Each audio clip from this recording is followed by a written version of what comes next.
ദൈവതിരുനാമത്തിന് മഹത്വമുണ്ടാകട്ടെ. ഇന്ന് ഞാൻ നിങ്ങളുടെ മുൻപാകെ വന്നിരിക്കുന്നത് മറ്റൊരു യേശു എന്ന വിഷയവുമായിട്ടാണ്. മറ്റൊരു യേശു എന്ന് വെച്ചാൽ എന്താ അർത്ഥം? നമ്മുടെ രക്ഷകനായ യേശു അല്ല. നിങ്ങളിപ്പോൾ ഓടിക്കൊണ്ടിരിക്കുന്നത് മറ്റൊരു യേശുവിൻ്റെ പുറകെയാണ്. അതാണ് നമ്മുടെ സബ്ജക്റ്റ് മാറ്റർ. പിന്നെ നിങ്ങളുടെ മനസ്സിൽ തോന്നും, ഈ മനുഷ്യൻ ഇടയ്ക്കിടയ്ക്ക് വന്നിങ്ങനെ ദൈവകാര്യങ്ങൾ പറയുന്നു, എന്താണ് ഇയാൾക്ക് ഇതുകൊണ്ടുള്ള ലാഭം? ഉണ്ട്, എനിക്ക് ലാഭമേ ഉള്ളൂ. ദൈവത്തിൻ്റെ കൃപ എനിക്ക് ഒരുപാട് ലഭിച്ചിട്ടുണ്ട്. അത് കാരണം ദൈവത്തിൻ്റെ സ്വഭാവമാണ് തമ്മിൽ സ്നേഹിക്കുക എന്നുള്ളത്.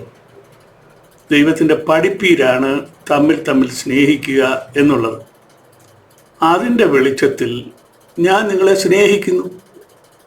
ആ സ്നേഹത്തിൽ നിന്നും എനിക്ക് നിങ്ങളെക്കുറിച്ചൊരു ഭയം ഉള്ളിൽ തട്ടിയിട്ടാണ് ഞാൻ ഈ വരുന്നത്, വേറൊന്നിനുമല്ല.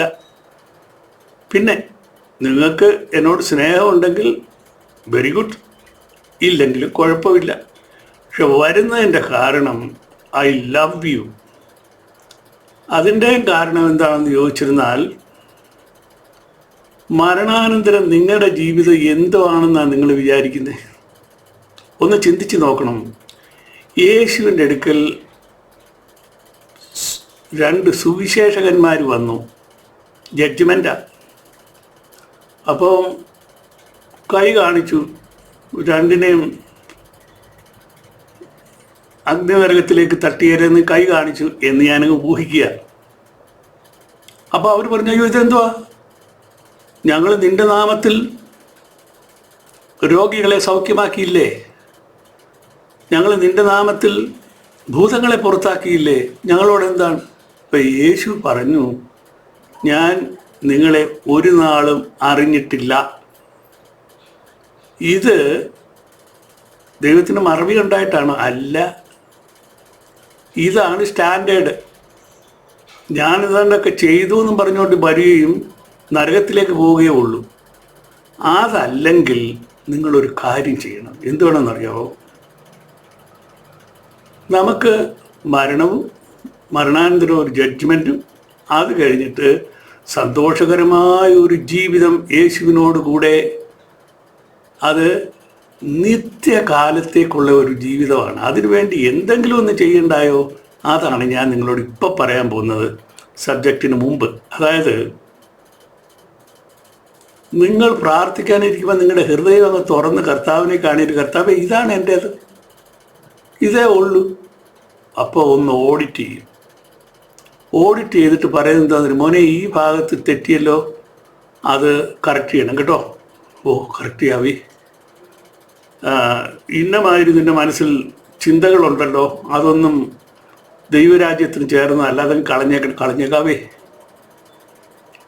ഇങ്ങനെ റിപ്പീറ്റഡായിട്ട് ദൈവസന്നിധിയിൽ നിങ്ങൾ പ്രാർത്ഥിക്കുമ്പോൾ നിങ്ങളൊരു ദൈവത്തിൻ്റെ കുഞ്ഞാടാകുന്നു. നിങ്ങളുടെ രക്ഷ യേശു തമ്പുരാൻ ഉറപ്പിച്ചിരിക്കുന്നു. ഇത് തിരിച്ചറിയണമെങ്കിൽ നിങ്ങൾ ചെയ്യുന്ന തെറ്റുകൾ എന്താണെന്ന് അറിയണ്ടായോ? ഇപ്പോൾ കർത്താവ് പറഞ്ഞത് ആരും കേൾക്കത്തില്ല, അതിപ്പോൾ നമുക്ക് എന്ത് ചെയ്യാൻ സാധിക്കും? പക്ഷേ നിങ്ങൾ ചെയ്യുന്ന തെറ്റുകളെ ഞാൻ ചൂണ്ടിക്കാട്ടാം, ചിലതൊക്കെ ചൂണ്ടിക്കാട്ടാം. നിങ്ങൾക്ക് മനസ്സുണ്ടെങ്കിൽ അത് ഉപേക്ഷിച്ചിട്ട് ദൈവത്തിൻ്റെ വേദപുസ്തകം എന്താ പറയുന്നത് അതനുസരിച്ച് ജീവിക്കാമെങ്കിൽ നിങ്ങളുടെ ജീവിതം സന്തോഷകരമായിരിക്കും. കർത്താവിനോടുകൂടിയുള്ള ജീവിതവും ഈ ലോകത്തിലെ ജീവിതവും രണ്ടും സന്തോഷകരമായിരിക്കും. ഉറപ്പ് തരുന്നത് ഞാൻ ആരാണ്?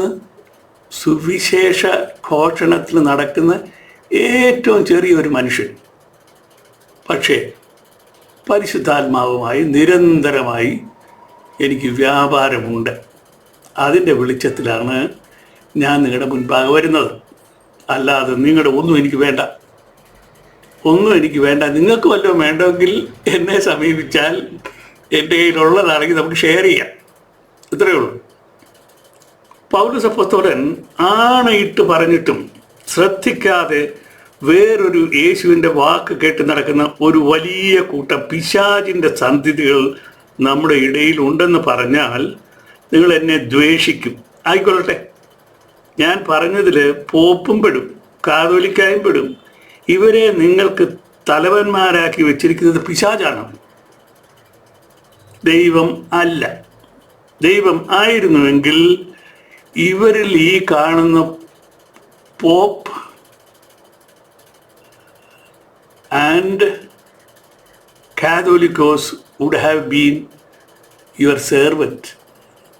ഇത് ഇപ്പോൾ അവർ എംപററാന്ന് പറഞ്ഞ് നടക്കുകയാണ്. ഇവരെ നിങ്ങൾക്ക് തലവന്മാരാക്കി വെച്ചിരിക്കുന്ന പിശാചത്രയെ പരീക്ഷിക്കണമെങ്കിൽ ഞാൻ 3 ലിറ്റ്മസ് ടെസ്റ്റ് കാണിച്ചു തരാം.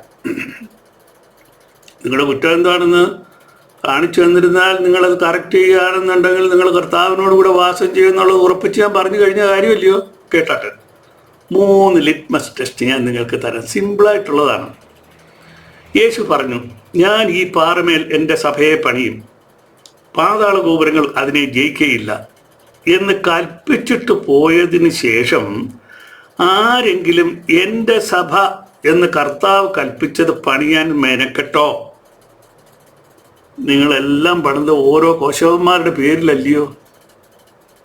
മത്തായി 16:18 ഞാൻ ഈ വായിച്ചത്.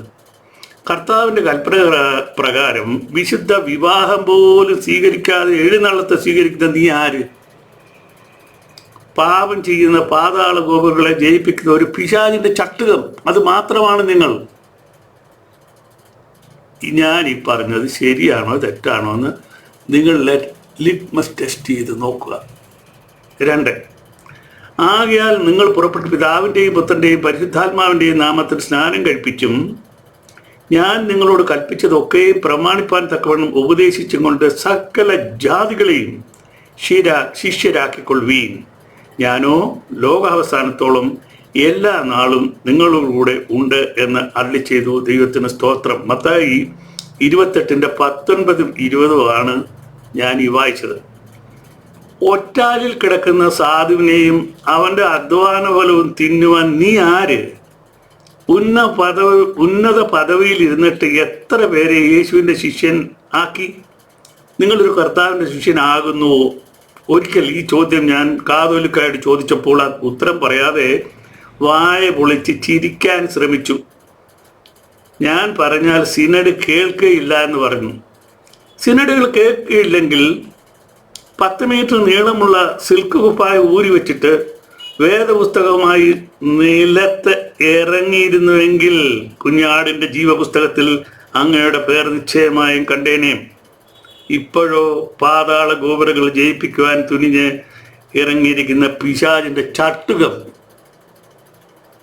3, ഈ തൊഴുത്തിൽ ഉൾപ്പെടാത്ത വേറെ ആടുകൾ എനിക്കുണ്ട്, അവയും ഞാൻ നടത്തേണ്ടതാകുന്നു. അവ എൻ്റെ ശബ്ദം കേൾക്കും. ഒരാട്ടിൻ കൂട്ടവും ഒരിടയനും ആകും. യോഹന്നാൻ 1:10-16 ഏഴയുടെ വിയർപ്പിൻ്റെ ഫലം കൊണ്ട് വിമാനത്തിൽ കയറി സഞ്ചരിക്കുവാൻ എവിടെയെങ്കിലും ഒരു ആട്ടിൻകൂട്ടമോ ഒരു ഇടയനോ എന്ന് പറഞ്ഞോ? ഇല്ലല്ലോ. അതിന് ആദ്യമേ വായിൽ നിന്ന് പിശാചിനെ തുപ്പിക്കളയണം. അതിന് നട്ടെല്ല് വേണം. പാതാള ഗോപുരങ്ങൾ ജയിക്കുവാൻ നടക്കുന്ന പിശാചിൻ്റെ ചട്ടുകമേ, നട്ടെല്ല് വേണം. നട്ടെല്ലുള്ളവരെയാണ് കർത്താവിനിഷ്ടം. കർത്താവ് ചുമ്മാതെ ഞാൻ പള്ളിയിൽ പോയി, ഞാൻ ദേവാലയത്തിൽ പോയി, ഞാൻ അവർക്ക് പഴയ ഉടുപ്പ് കൊടുത്തു, ഇതൊന്നും അവിടെ പോകത്തില്ല. 2 പേര് ആത്മാർത്ഥമായിട്ട് പറഞ്ഞു, ഞങ്ങൾ രോഗികളെ സൗഖ്യമാക്കി, ഓക്കെ, വെരി ഗുഡ്. ഞങ്ങൾ ഭൂതങ്ങളെ പുറത്താക്കി, വെരി വെരി ഗുഡ്. പക്ഷേ അങ്ങോട്ട് കടക്കാൻ നീ ഫിറ്റല്ല, ഞാൻ നിന്നെ അറിയുന്നില്ല എന്നാണ് കർത്താവ് പറഞ്ഞത്. അങ്ങനെയാണെങ്കിൽ നമ്മുടെ പൊസിഷൻ എന്തായിരിക്കും? ഈ പിശാചിൻ്റെ സന്തതികളെ, അവർ പിശാചിൻ്റെ സന്തതികളാണോ ഇല്ലെന്ന് ടെസ്റ്റ് ചെയ്യാൻ ഞാൻ 3 കാര്യം നിങ്ങളോട് പറഞ്ഞു. അത് 3ഉം ഓർത്തിരിക്കണമേ. എൻ്റെ ലിറ്റ്മസ് ടെസ്റ്റിന് ഒരു പുരോഹിതനും ഒരു പാസ്റ്റർ പോലും നിലനിൽക്കുകയില്ല. നമുക്ക് മറ്റൊരു യേശു എന്ന വിഷയത്തിലേക്ക് കടക്കാം. അതാണല്ലോ ഇന്നത്തെ നമ്മുടെ സബ്ജക്റ്റ് മാറ്റർ.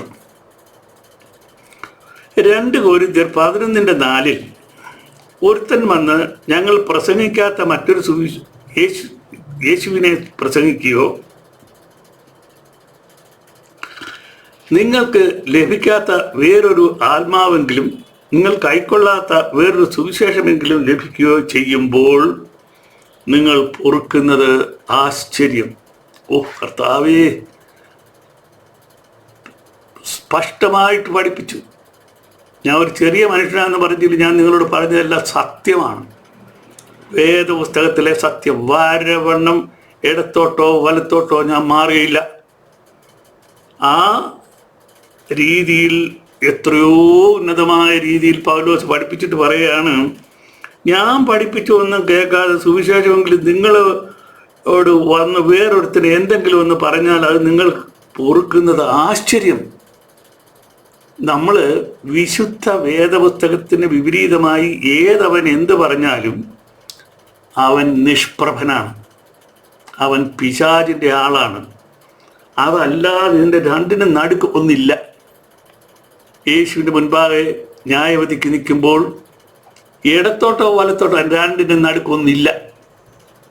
അത് ഓർത്തിരിക്കണം. ഇങ്ങനെയുള്ളവർ കള്ള അപ്പോസ്തലന്മാർ, കപട വേലക്കാർ, ക്രിസ്തുവിൻ്റെ അപ്പോസ്തലന്മാരുടെ വേഷം ധരിക്കുന്നവരത്രേ. അത് ആശ്ചര്യവുമല്ല. സാത്താൻ താനും വെളിച്ചബുദ്ധൻ്റെ വേഷം ധരിക്കുന്നുവല്ലോ. ഈ സാത്താൻ നിങ്ങളെ എല്ലാവരെയും വഞ്ചിച്ചു. എങ്ങനെ? സർപ്പം ഹവ്വായെ വഞ്ചിച്ചതുപോലെ. അവൾ വ്യഭിചാരമാണ് ചെയ്തതെന്ന് അറിഞ്ഞില്ല. ദൈവം വെളിപ്പെടുത്തുന്നവരെ അവളുടെ മകൻ സാത്താൻ്റെ സന്തതി എന്ന് അവൾ അറിഞ്ഞില്ല. എൻ്റെ latent thumb impression of God പുറത്തിറങ്ങുന്നത് വരെ നിങ്ങൾ പറഞ്ഞു നടന്നു ഹവ്വ പഴം തിന്ന് ഗർഭിണിയായി എന്നല്ലേ. പഴം തിന്നാൽ ആരെങ്കിലും ഗർഭിണിയാവുമോ? അത് പിശാചി നിങ്ങളെ പഠിപ്പിച്ചതാ, വേദപുസ്തകമല്ല. അല്ല, വ്യഭിചാരം ചെയ്ത് ഗർഭിണിയായി നിങ്ങൾ ഭോഷന്മാരെന്ന് ഞാൻ പറഞ്ഞാൽ വിശുദ്ധ വേദപുസ്തക പ്രകാരം ഞാൻ ശിക്ഷയ്ക്ക് യോഗ്യനാകും. എന്നാൽ മൊണ്ണ കുഞ്ഞുങ്ങളെന്ന് പറഞ്ഞാൽ ഇപ്പോഴത്തെ കാലാവസ്ഥയിൽ കുഴപ്പമില്ല. ആരെയും പേരെടുത്തോ സ്ഥാനപ്പേരെടുത്തോ കുറ്റക്കാർ ആക്കരുതെന്ന് എൻ്റെ ഭാര്യ എനിക്ക് നിർദ്ദേശം തന്നിട്ടുണ്ട്. എന്നാൽ അതിനെ മാത്രമാണ് പരിശുദ്ധാത്മാവ് എന്നെ അയച്ചിരിക്കുന്നത്. പോപ്പ് ചക്രവർത്തിയും കാതോലിക്ക ചക്രവർത്തിയും വിളിച്ച ദൂതൻ്റെ വേഷം ധരിച്ച കപട വേലക്കാരാകുന്നു എന്ന് ഞാൻ പറയുന്നത് ആർക്കും പിടിച്ചില്ല. ഉദാഹരണം ഇല്ലാതെ പറഞ്ഞാൽ എങ്ങനെ മനസ്സിലാകും? 2 ഉദാഹരണം ഞാൻ എടുക്കാം. നിർഭാഗ്യവശാൽ 2 പേരും പെന്തക്കോസ്ത് വിഭാഗത്തിൽ നിന്നും ഉരുവായവർ അത്രേ. ഒന്ന് ഡോക്ടർ രവി സഖറിയ, ഞാൻ വളരെ ഇഷ്ടപ്പെടുന്ന ഒരു സുവിശേഷകൻ, സുന്ദരൻ, സുമുഖൻ, പണ്ഡിതൻ, അസാമാന്യ വേദപാണ്ഡിത്യം, അനിതര സാധാരണമായ വാക്ചാതുര്യം, അനവധി കോടികൾ ഡോളർ കരസ്ഥമാക്കി. സാധാരണക്കാരൻ്റെ പിച്ചച്ചട്ടിയിൽ നിന്ന് കൈയിട്ട് വാരിയല്ലാതെ സാത്താൻ്റെ സഹായം ഇല്ലാതെ $1 പോലും നേടുവാൻ അയാൾക്ക് കഴിഞ്ഞില്ല. പക്ഷേ ഇസബേൽ അയാളെ വീഴ്ത്തി. നല്ലൊരു കുടുംബമുള്ളപ്പോൾ 200 സ്ത്രീകളെ പ്രാപിച്ചു. അതിൽ ഒരുത്തിക്ക് കൊടുത്തത് $1 ബില്യൺ വരെ. പരിശുദ്ധാത്മാവിനെ കളിപ്പിക്കാൻ കഴിയുമോ? ഒരു നാളുമില്ല. ലൈംഗികതയിൽ പരാക്രമം കാണിക്കുന്നത് നട്ടല്ലാകുന്നു, മറ്റുള്ള അവയവങ്ങളല്ല. അവനെ പിടിച്ചത് നട്ടലിൽ ക്യാൻസർ. ഇത് ജൈവശിക്ഷയാകുന്നു എന്ന് കാണിക്കുന്ന വചനം ശ്രദ്ധിക്കുക. ആത്മാവ് കർത്താവായ യേശുവിൻ്റെ നാളിൽ രക്ഷിക്കപ്പെടേണ്ടതിന് ജഡസംഹാരത്തിനായി സാത്താന് ഏൽപ്പിക്കണം എന്ന് വിധിച്ചിരിക്കുന്നു. 1 കൊരിന്ത്യർ 5:5. സാത്താനെ ഏൽപ്പിച്ചു കൊടുത്തു. കാട്ടിലെ കിടന്നവൻ പൊളഞ്ഞു. നട്ടലിൻ്റെ വേദന എന്ന് പറഞ്ഞിരുന്ന സാധാരണ വേദനയൊന്നും അല്ല. അതും അവനെ എപ്പോഴും ഓർപ്പിപ്പിക്കാൻ അവൻ്റെ പാപം ഡോമക്ലീസിൻ്റെ സോഡ് പോലെ അവൻ്റെ കഴുത്തിന് നേർക്ക് ഇരിക്കുന്നു. മറക്കരുത്.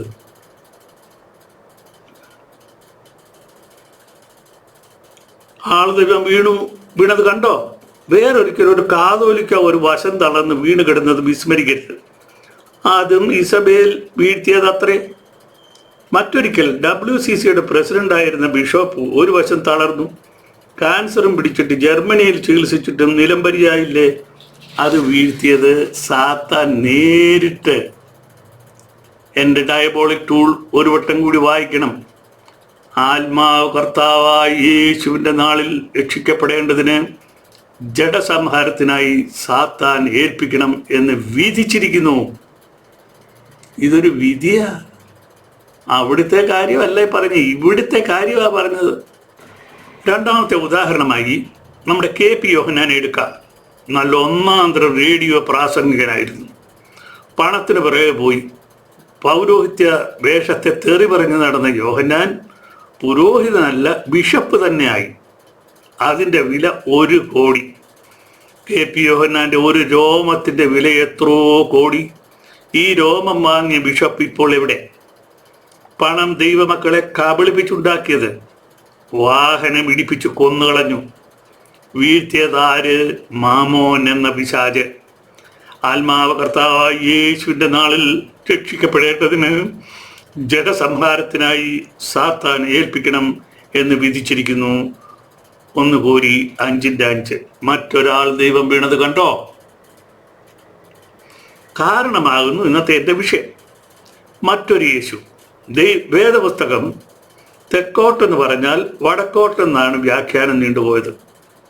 നിങ്ങൾ പിണങ്ങുമല്ലോ, അതുകൊണ്ട് ചില ഉദാഹരണം മാത്രം ഇന്ന് പറയാം. ബാക്കി ദൈവം അനുവദിക്കുന്നെങ്കിൽ വേറൊരു പ്രാവശ്യമാകട്ടെ. 1. ഭാഷാപരമോ അത് നിന്നുപോകും. സ്നേഹം ഒരു നാളും ഉതിർന്നു പോകയില്ല. പ്രവചനപരമോ അത് നീങ്ങിപ്പോകും. ഭാഷാപരമോ അത് നിന്നുപോകും. ജ്ഞാനമോ അത് നീങ്ങിപ്പോകും. 1 കോരി 13:8. വേദപുസ്തകമാണ് ഇപ്പോൾ വായിച്ചത്. കേൾക്കുന്നവർക്ക് കൃപ ലഭിക്കേണ്ടതിന് ആവശ്യം പോലെ ആത്മീക വർധനയ്ക്കായി നല്ല വാക്കല്ലാതെ ആകാത്തതൊന്നും നിങ്ങളുടെ വായിൽ നിന്നും പുറപ്പെടരുത്. ദൈവത്തിൻ്റെ പരിശുദ്ധാത്മാവിനെ ദുഃഖിപ്പിക്കരുത്. അവനാലല്ലോ നിങ്ങൾക്ക് വീണ്ടെടുപ്പ് നാളിനായി മുദ്രയിട്ടിരിക്കുന്നത്. എഫേസ്യർ 4:29-30 ഞാൻ വായിച്ചത്. അതുപോലെ നിങ്ങൾ നാവ് കൊണ്ട് തെളിവായ വാക്ക് ഉച്ചരിക്കാഞ്ഞാൽ സംസാരിക്കുന്നത് എന്തെന്ന് എങ്ങനെ അറിയും? നിങ്ങൾ കാറ്റിനോട് സംസാരിക്കുന്നവർ ആകുമല്ലോ. 1 കോരി 14:9. വ്യാഖ്യാനി ഇല്ലാഞ്ഞാൽ അന്യഭാഷക്കാരൻ സഭയിൽ മിണ്ടാതെ തന്നോടും ദൈവത്തോടും സംസാരിക്കട്ടെ. 1 കോരി 14:28. അതുകൊണ്ട് അന്യഭാഷകൾ അടയാളമായിരിക്കുന്ന വിശ്വാസികൾക്കല്ല, അവിശ്വാസികൾക്കത്രേ. നിങ്ങൾ അവിശ്വാസിയാണോ? എടുത്തെടുത്ത് ഞാൻ ചോദിക്കാൻ ആഗ്രഹിക്കുന്നു. നിങ്ങൾ അവിശ്വാസിയാണെങ്കിൽ നിങ്ങൾ അന്യഭാഷ പറഞ്ഞോ. സുബോധമില്ലാതെ അന്യഭാഷ പറയുന്നവർ എല്ലാം അവിശ്വാസികളാകുന്നു എന്ന് വേണമോ നാം ധരിക്കേണ്ടത്? സാധു സ്ത്രീയുടെ മിന്നുമാല ഊരി വാങ്ങിയ പിശാചേ, നിന്നോടാകുന്നു ചോദിക്കുന്നത്, നീ വിശ്വാസിയോ അതോ അവിശ്വാസിയോ? ദൈവം കലക്കത്തിൻ്റെ ദൈവമല്ല, സമാധാനത്തിൻ്റെ ദൈവം അത്രേ. 1 കോരി 14:33. നിങ്ങൾ വിശ്വസിക്കുന്നത് നമ്മുടെ രക്ഷകനായ യേശുവിനെ അല്ല, പിന്നെയോ വേറൊരു യേശു അത്രേ. വേദപുസ്തകത്തിൽ നിന്നും വിഭിന്നമായ രീതിയിൽ നിങ്ങളെ ചിന്തിക്കുന്നതിനും പ്രവർത്തിക്കാനും പ്രേരിപ്പിക്കുന്നത് പിശാചാണ്. ഈ പിശാചിനെയാണ് പൗലോസ് അപ്പോസ്തലൻ മറ്റൊരു ക്രിസ്തു, മറ്റൊരു യേശു എന്നിവിടെ പറഞ്ഞിരിക്കുന്നത്. പ്രിയമുള്ളവരെ, കള്ളപ്രവാചന്മാർ പലരും ലോകത്തിലേക്ക് പുറപ്പെട്ടിരിക്കയാൽ ഏതു ആത്മാവിനെയും വിശ്വസിക്കാതെ ആത്മാക്കൾ ദൈവത്തിൽ നിന്നുള്ളവയോ എന്ന് ശോധന ചെയ്യുവീൻ. 1 യോഹന്നാൻ 4:1. ഈ യോഹന്നാൻ അപ്പോസ്തലൻ നമ്മളോട് യോഹന്നാൻ്റെ ലേഖനങ്ങൾ 1, 2, 3, ആ 1, 2 മക്കളോടെന്ന് പറയുന്ന പോലെ അപ്പച്ചനാണ് ആ സംസാരിക്കുന്നത്. അദ്ദേഹം വിളിക്കുന്നത് തന്നെ എങ്ങനെയാ? മക്കളെ, പ്രിയമക്കളെ, പ്രിയമുള്ളവരെ. ഇപ്പോൾ അന്യഭാഷ സഭയിൽ പറയുന്നത് മറ്റൊരു യേശുവിൻ്റെ സഹായത്താലാകുന്നു. അത് തികച്ചും പൈശാചികം. ഒരു വശത്ത് പാസ്റ്റർ മൂക്കുമുട്ട തിന്നിട്ട് വയറിളക്കം പോലെ അന്യഭാഷ പറയുന്നു. മറുവശത്ത് പ്രീസ്റ്റ് വയറിളക്കം പോലെ സുറിയാനി പറയുന്നു. രണ്ടും പൈശാചികം. നിങ്ങൾക്ക് ഇഷ്ടപ്പെടത്തില്ലെന്ന് എനിക്കറിയാം. കാരണം നിങ്ങൾ ഇത് തന്നെയാണല്ലോ കേട്ടോണ്ടിരുന്നത്, ഇത് തന്നെയാണല്ലോ ഭക്ഷിച്ചുകൊണ്ടിരുന്നത്, ഇത് തന്നെയാണല്ലോ കുടിച്ചുകൊണ്ടിരുന്നത്. അതുകൊണ്ട് നിങ്ങൾ ഉപയോഗിക്കുന്നതാണ് നല്ലത്. ഞാനീ പറയുന്നത് ഫോറിന്, അത് കൊള്ളത്തില്ല, കള. പക്ഷെ വേദപുസ്തകത്തിൽ ഇങ്ങനെയാണ് പറയുന്നത്. നല്ലപോലെ തണുപ്പുള്ള രാവിലെ കുളിച്ച് വായിച്ചെന്ന അപ്പച്ചനും അമ്മച്ചിയും ദേവാലയത്തിൽ വരുന്നു. സൂര്യാനി അറിയാത്ത അവരോട് ശുഭഹോല അങ്ങനൊരു വാക്കില്ല, പോലബ അങ്ങനൊരു വാക്കില്ല, റൂവല അങ്ങനൊരു വാക്കില്ല എന്ന് പറഞ്ഞാൽ അവർ കറങ്ങിപ്പോവുകയുള്ളൂ. കാരണം ഇങ്ങനെ 3 വാക്കുകൾ സുറിയാനിയിലില്ല. ഇത് തെറിയാണോ എന്ന് പോലും ആർക്കും അറിഞ്ഞുകൂടാ. ശുഭഹോയും ശുഭഹോലായും രണ്ടും രണ്ടാ, ലാബ്രോയും പോലബായും രണ്ടും രണ്ടാ, ലാബ്രോയും റൂവലയും രണ്ടും രണ്ടാകുന്നു. ഇതെല്ലാം പൈശാചികം. ദയവ് ചെയ്ത് പരിശുദ്ധാത്മാവിനോട് ഒരു പ്രാവശ്യം ചോദിക്കുക, വ്യക്തമായ ഉത്തരം തരും. പിന്നെയും പിന്നെയും ഇത് അവരോട് തെറ്റാണ്, ഇങ്ങനെ ചെയ്യരുതെന്ന് പറഞ്ഞിട്ടും, ഇത് വഞ്ചനയാണെന്ന് പറഞ്ഞിട്ടും അവരെന്തുകൊണ്ട് ഇത് തുടരുന്നു എന്ന് ചോദിച്ചാൽ, കുറച്ച് മാനവും കുറച്ച് മഹത്വവും ഞങ്ങൾ ഏതാണ്ടാന്നുള്ള ഒരു ധാരണയും നിങ്ങളിൽ ഉണ്ടാകട്ടെ. എവിടുന്ന് ദൈവമക്കൾ ഇതെല്ലാം പുച്ഛിച്ച് തള്ളും. ദൈവമക്കൾക്ക് വേണ്ട എന്താണെന്നറിയാവോ? സത്യം. ഞാൻ വഴിയും സത്യവും ജീവനുമാകുന്നു. അതിനകത്ത് ഏതെങ്കിലും ഒരു തരത്തിൽ നിങ്ങൾ മായം കലർത്തിയാൽ നിങ്ങൾ മാത്രമല്ല, നിങ്ങളുടെ സന്തതി പോലും വെളുക്കും. ഒരു ഒരു ശാപവാക്കും ഞാൻ പറയത്തില്ല. എന്നോട് പറഞ്ഞിട്ടുണ്ട് മിണ്ടിപ്പോരുതെന്ന്. ശാപവാക്കുകൾ പറയാൻ പോവുകയാണെന്നുണ്ടെങ്കിൽ നാക്ക് തളരും. അങ്ങനെ കർത്താവ് പറഞ്ഞിരിക്കുന്നത്. അതുകൊണ്ട് ഒരു ശാപവാക്ക് ഞാൻ ഉപയോഗിക്കുന്നില്ല. എങ്കിലും എൻ്റെ വേദന കൊണ്ട് ഞാൻ പറയുകയാണ്, നിങ്ങളുടെ ജീവനെ നിങ്ങൾ സകല ലോകവും നേടി, പക്ഷെ ആത്മാവിനെ കെടുത്തിക്കളഞ്ഞിട്ട് എന്താണ് പ്രയോജനം? ഇവിടാണ് അതിൻ്റെ പ്രസക്തി.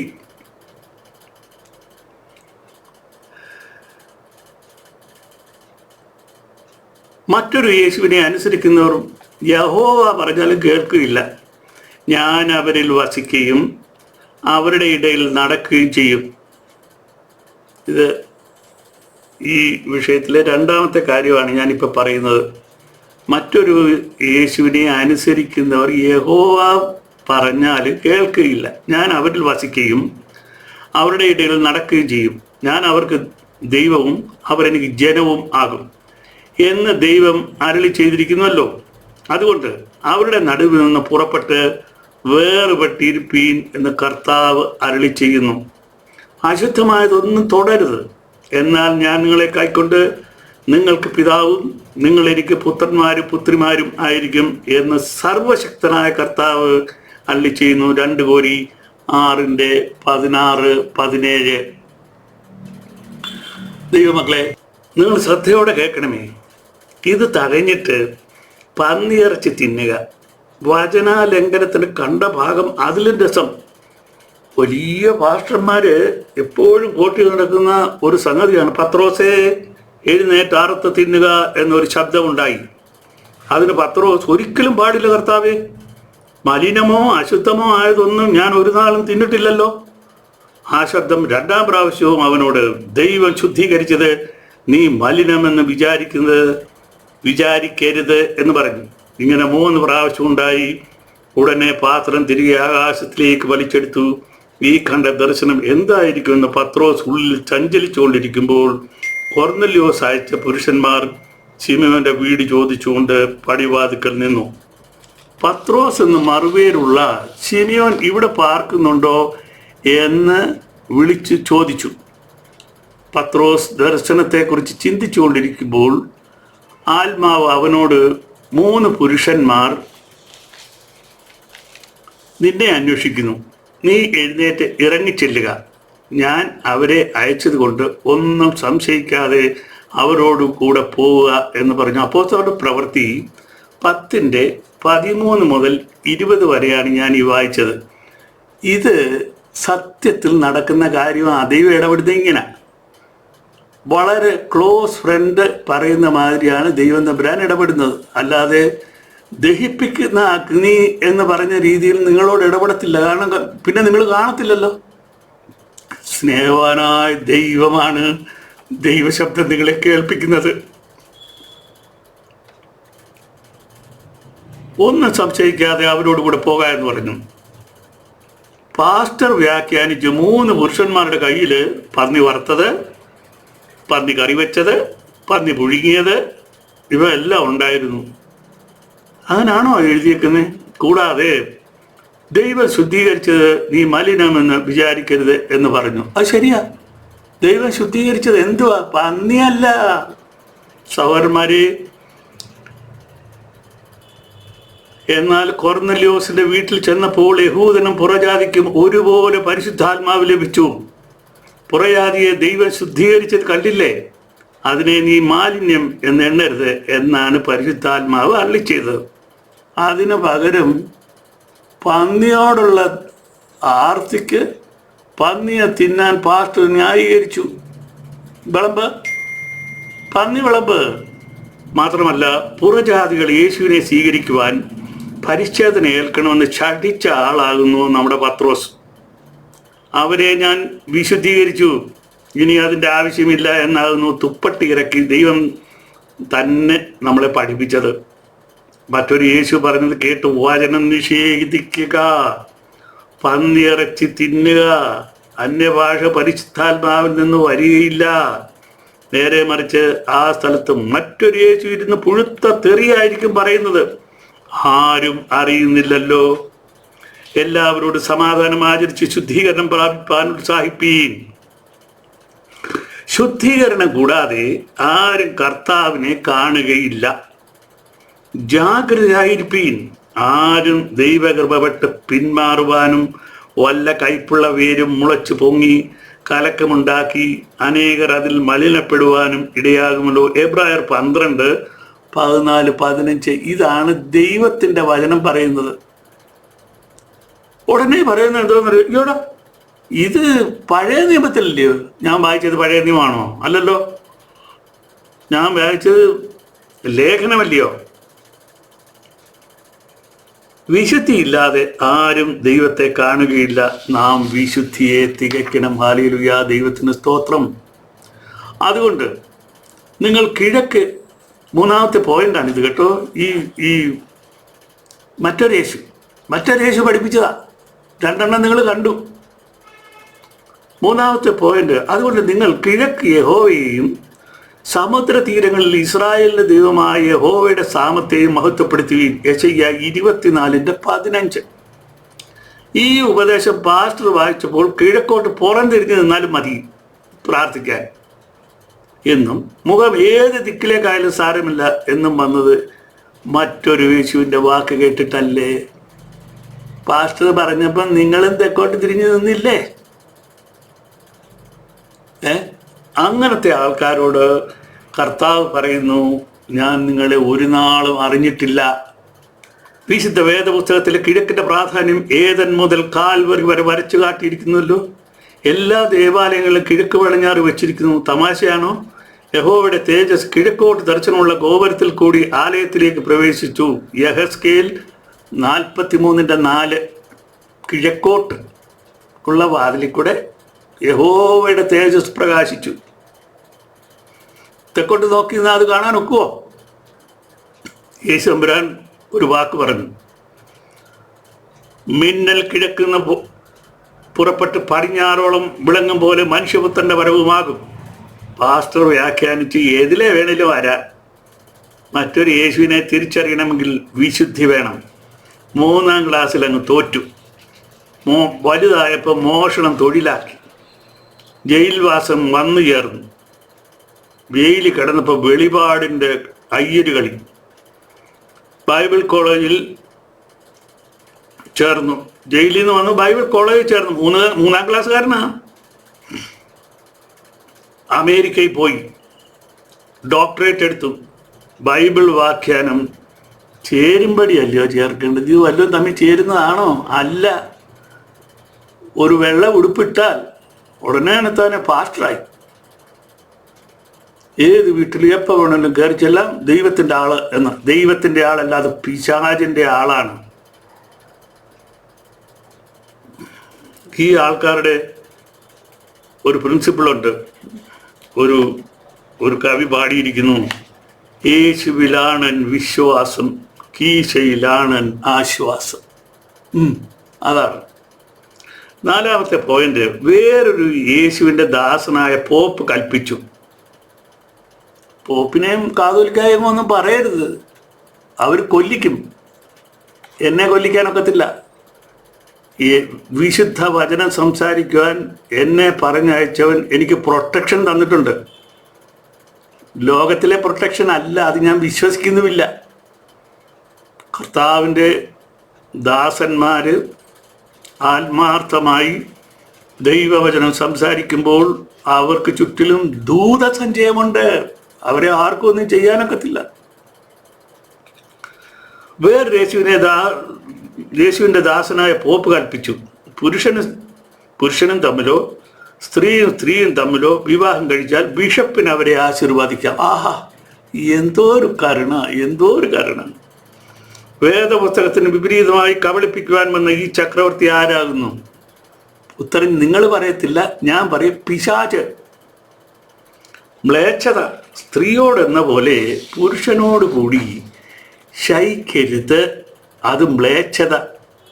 ലേവ്യ പുസ്തകം 18:22. ഇനി അത് പഴയ നിയമമാണെന്ന് വെച്ചു, ഇതാ പിടിച്ചോ. നമ്മുടെ പുതിയ നിയമം, ദുർനടപ്പ് വിട്ട് ഓടുവിൻ. മനുഷ്യൻ ചെയ്യുന്ന ഏത് പാപവും ശരീരത്തിന് പുറത്താകുന്നു. ദുർനടപ്പുകാരനോ സ്വന്തം ശരീരത്തിന് വിരോധമായി പാപം ചെയ്യുന്നു. 1 കോരി 6:18. ദുർനടപ്പുകാർ, പുരുഷമൈഥുനക്കാർ, നരമോഷ്ടാക്കൾ, ഭോഷ്ക് പറയുന്നവർ, കള്ളസത്യം ചെയ്യുന്നവർ എന്നിവക്കാർക്ക് പഥ്യോപദേശത്തിന് വിപരീതമായി മറ്റും ഏതിനും അത്രേ വെച്ചിരിക്കുന്നത് എന്ന് ഗ്രഹിച്ചുകൊണ്ട് അതിനെ ന്യായോചിതമായി ഉപയോഗിച്ചാൽ ന്യായപ്രമാണം നല്ലത് തന്നെയെന്ന് നാം അറിയുന്നു. ഇത് ഞാൻ ഇപ്പം പഴയ നിയമമല്ല വായിച്ചത്, 1 തിമോത്തി 1:10. എന്ത് പറഞ്ഞിരുന്നാലും ഈ കൂട്ടർ പറയും അത് പഴയ നിയമമല്ലയോ. എവിടെ? പഴയ നിയമം തന്നെ പുതിയ നിയമം, പുതിയ നിയമം തന്നെ പഴയ നിയമം. ഒരു വ്യത്യാസം മാത്രമേ ഉള്ളൂ, രക്തബലി നിർത്തിക്കളഞ്ഞു. അതിൻ്റെ ആവശ്യമില്ല. കാരണം നമ്മുടെ കർത്താവായ യേശു ക്രിസ്തുവിൻ്റെ രക്തബലി നടന്നില്ലയോ? That supersedes every sacrifice. We shall not forget that. സ്വന്തം പുത്രനെ, പാപം ചെയ്യാത്ത പുത്രനെ പാപികളുടെ തലവനാക്കി നിഷ്ഠൂരമായ രീതിയിൽ കൊലപ്പെടുത്തി. എന്തിനാണെന്നറിയാവോ? നമ്മുടെ പാപം കഴുകിക്കളയുന്നതിന് വേണ്ടി. അതുകൊണ്ട് ദൈവം അവരെ അപമാന രാഗങ്ങളിൽ ഏൽപ്പിച്ചു. അവരുടെ സ്ത്രീകൾ സ്വാഭാവിക ഭോഗത്തെ സ്വാഭാവിക വിരുദ്ധമാക്കി കളഞ്ഞു. സ്ത്രീകൾ ഭർത്താവിൻ്റെ കൂടെ അല്ല, സ്ത്രീകളുമായിട്ടാ. പുരുഷൻ ഭാര്യയുമായിട്ടല്ല, വേറൊരു പുരുഷനുമായിട്ടാ. അതുകൊണ്ട് പുരുഷന്മാർ സ്വാഭാവിക സ്ത്രീഭോഗം വിട്ട് അന്യോന്യം കാമം ജ്വലിച്ച ആണോട് ആൺ അവലക്ഷണമായത് പ്രവർത്തിച്ചു. ഇങ്ങനെ അവർ തങ്ങളുടെ വിഭ്രമത്തിന് യോഗ്യമായ പ്രതിഫലം തങ്ങളിൽ തന്നെ പ്രാപിച്ചു. റോമർ 1:26-27 വായിച്ചത്. പഴയ നിയമമല്ല കേട്ടോ, ഇത് പഴയ നിയമമാകുന്നു. പാസ്റ്ററെ, വേറൊരു യേശു, അതായത് അന്തിക്രിസ്തു പഠിപ്പിച്ചതും രക്ഷകനായ യേശു പഠിപ്പിച്ചതും തമ്മിൽ ഇമ്മിണി വ്യത്യാസമുണ്ട്. വിശുദ്ധി വേണം. നിർഭാഗ്യവശാൽ പോപ്പിനതില്ല. പറയുന്നത് ആരാ? ഞാൻ ദൈവദാസന, ഏറ്റവും ചെറിയ ദൈവദാസന. നിങ്ങൾക്ക് എന്നെ ഉപദ്രവിക്കണോ? ശ്രമിച്ചു നോക്ക്. ഞാൻ ആശ്രയിക്കുന്ന എൻ്റെ കർത്താവിലാണ്. രാത്രിയിൽ നിങ്ങൾ ഒരിക്കലും വല്ലതും പാര വെക്കാൻ പോവുകയാണെന്നുണ്ടെങ്കിൽ അവൻ ഉറങ്ങുന്നുമില്ല, ഉറക്കം തൂങ്ങുന്നുമില്ല. ഈ പാവപ്പെട്ട് എന്നെ കാത്തുകൊണ്ടിരിക്കുക എൻ്റെ കർത്താവ്. 5-ാമത്തെ പോയിന്റ്, ശിഷ്യന്മാർ ഒരു ദിവസം യേശുവിനോട് യാചിച്ചു, ഞങ്ങളെ പ്രാർത്ഥിക്കുവാൻ പഠിപ്പിക്കണമേ എന്ന്. അവർ യഹൂദരായിരുന്നു.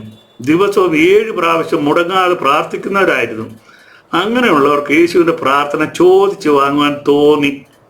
ഇവിടെ ഭോഷനായ പാസ്റ്റർ യേശുവിൻ്റെ പ്രാർത്ഥന നിരാകരിക്കുന്നു. വളരെ സന്തോഷത്തോടു കൂടിയാകുന്നു യേശു അവരെ കർത്തൃപ്രാർത്ഥന അഭ്യസിപ്പിച്ചത്.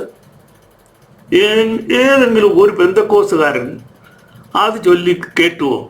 അവൻ അത് വെട്ടിക്കളഞ്ഞു. പോപ്പ് 2-ാമത്തെ കൽപ്പന വെട്ടിക്കളഞ്ഞു. പാസ്റ്റർ വായിൽ വരുന്നത് കോതയ്ക്ക് പാട്ടായി പ്രാർത്ഥിച്ചു. കൂട്ടത്തിൽ ഞങ്ങൾക്ക് ആവശ്യമുള്ള ആഹാരം തരയണമേ. ഇവന്മാർക്ക് വേണ്ടത് ഈ ആഹാരമാണ്. ആഹാരം തരയണമേ.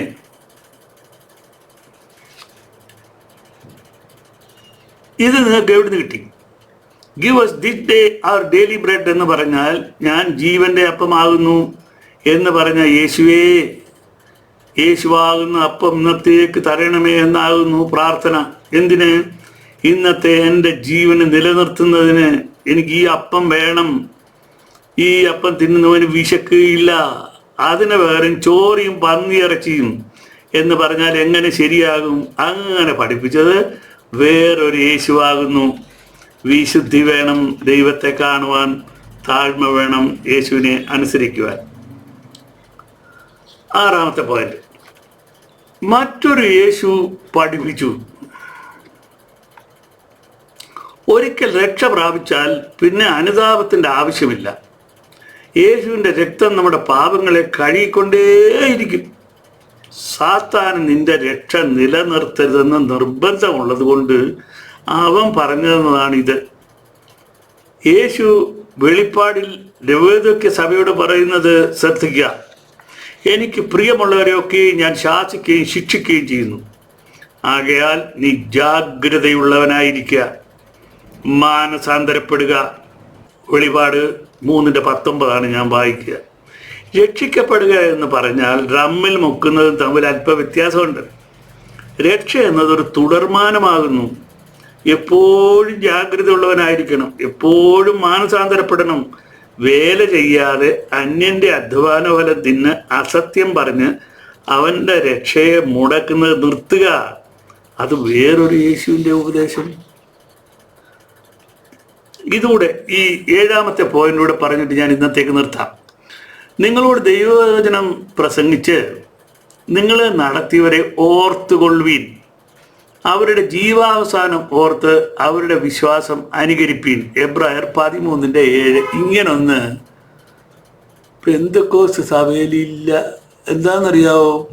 അവർ പഠിപ്പിച്ചു മരിച്ചവരും മൗനതയിലിറങ്ങിയവരും ആരും യഹോവയെ സ്തുതിക്കുന്നില്ല എന്ന് പറഞ്ഞാൽ എന്താണ്? ആത്മാവിൽ മരിച്ചവർ, അവർ മരിച്ചവരാ. അവരുടെ കാര്യമല്ല ഈ പറഞ്ഞത്.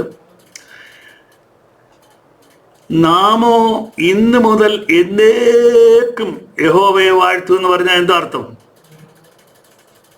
എന്നേക്കും എന്ന് പറഞ്ഞാൽ നാളെയോ മറ്റന്നാളോ വരെ അല്ല, മരിക്കുന്നിടം വരെ അല്ല.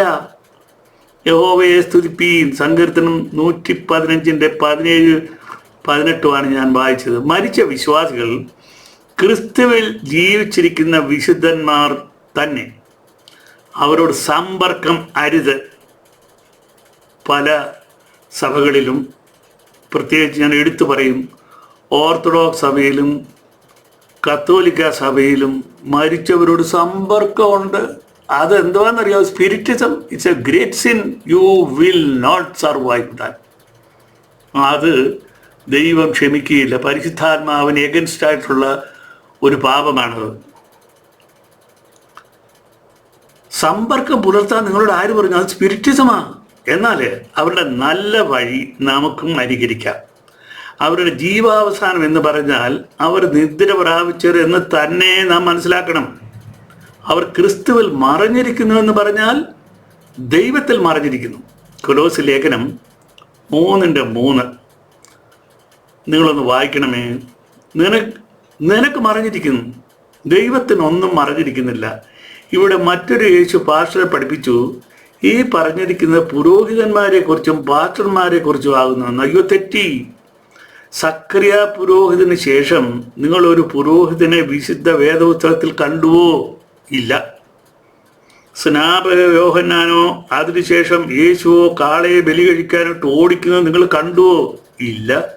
കാരണം രക്തബലി വരാനിരിക്കുന്നു. അതിന് മുമ്പേ ഇതങ്ങ് നിർത്തിയതാണ്. പൗരോഹിത്യം യോഹന്നാന് മുൻപേ തീർന്നു.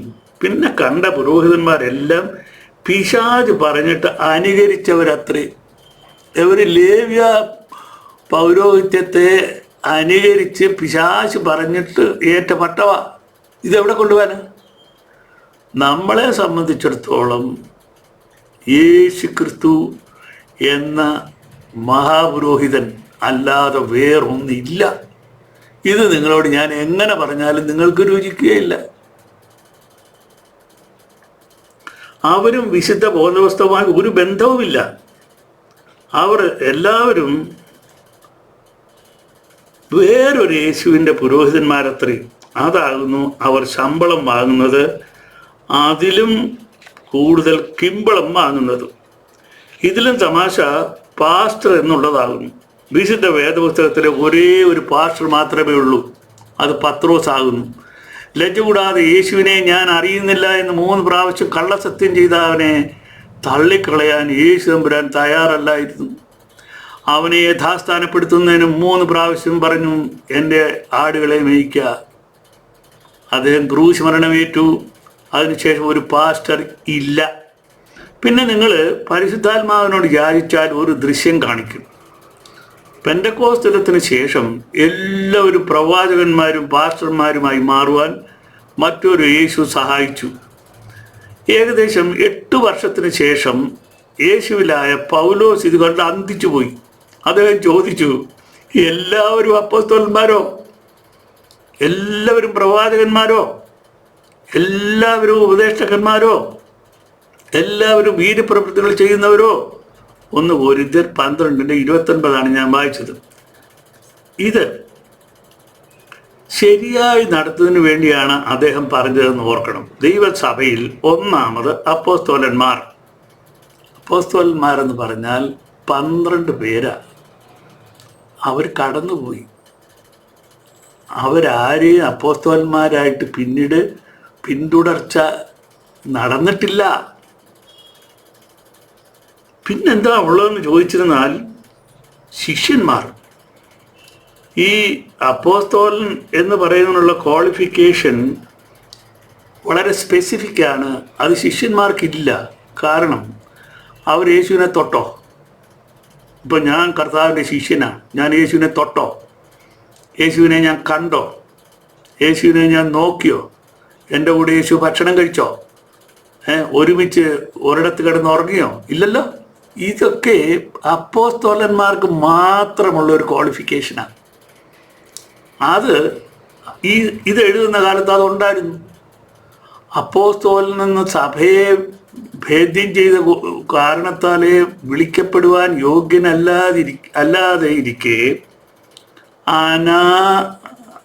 അനാഥ പ്രജ പോലെയുള്ള ഞാനും എന്ന് പറയുന്ന പൗലോസ് അപ്പോസ്തലനാണ്. അതിനുശേഷം അപ്പോസ്തലൻ്റെ സ്ഥാനം ആർക്കും കൊടുത്തില്ല. സ്റ്റൈലായിട്ട് ചുമ്മാ ഞാനിപ്പോൾ ആര്? അപ്പോസ്തലൻ. മറ്റവനാരാ? അവനും അപ്പോസ്തലൻ. ഇവനാരാ? ഇവനും അപ്പോസ്തലൻ. മറ്റവനാരാ? അവൻ റെവറൻഡാ. എന്തിൻ്റെ റെവറൻഡ്? ഇതെല്ലാം പാപകർമ്മങ്ങളാകയാൽ ന്യായവധി നാളിൽ യേശുമ്പുരാൻ പറയും, ഞാൻ നിങ്ങളെ അറിയുന്നില്ല. പിന്നെ കാര്യങ്ങൾ ഭംഗിയായിട്ട് നടക്കുന്നതിന് അദ്ദേഹം ഇങ്ങനെ പറഞ്ഞു, ഓരോരുത്തരെ നിയമിക്കുകയും പിന്നെ വീര്യപ്രവർത്തികളുടെ രോഗശാന്തിയുടെ വരം, സഹായം ചെയ്യുവാനുള്ള വരം, പരിപാലന വരം, വിവിധ ഭാഷാവരം എന്നിവ നൽകുകയും ചെയ്തു. എന്നാൽ 1900 കുരുത്ത 45,000 സഭകളിൽ ആരെയാണ് ദൈവം നിയമിച്ചത്? ഒരുത്തരേയില്ല. എല്ലാം സെൽഫ് സ്റ്റൈൽഡ് അപ്പോസൽ,